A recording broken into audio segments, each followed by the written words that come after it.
Hizbullah dikabarkan memiliki roket dan rudal melebihi jumlah dari kebanyakan pemerintah di dunia. Hal itu disampaikan oleh Menteri Pertahanan Amerika Serikat dalam sebuah konferensi pers. Sekutu Hamas itu dinilai semakin kuat dan sudah sangat siap melawan para tentara Israel. Hizbullah bahkan memperluas dan meningkatkan persediaan roketnya. Peningkatan sistem persenjataan Hizbullah itu didukung oleh Iran. Mengutip Tribunnews.com pada Rabu 25 Oktober 2023, Menhan Amerika Serikat itu memperkirakan Hizbullah memiliki setidaknya sekitar 150.000 roket dan rudal.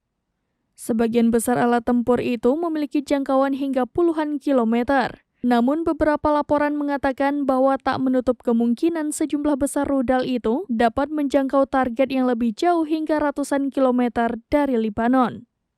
Selain itu, Hizbullah diketahui memiliki cadangan artileri roket yang besar dan beragam. Tak hanya itu, sekutu Hamas tersebut diperkirakan memiliki sekitar 40.000 roket tipe Grad jarak pendek. Kemudian ada pula 80.000 roket jarak menengah hingga panjang, 30.000 roket jarak jauh Zelzal dan rudal Fateh berjumlah 110. Tak hanya itu, Hizbullah juga dikabarkan menerima sejumlah rudal jenis Qud dari Suriah.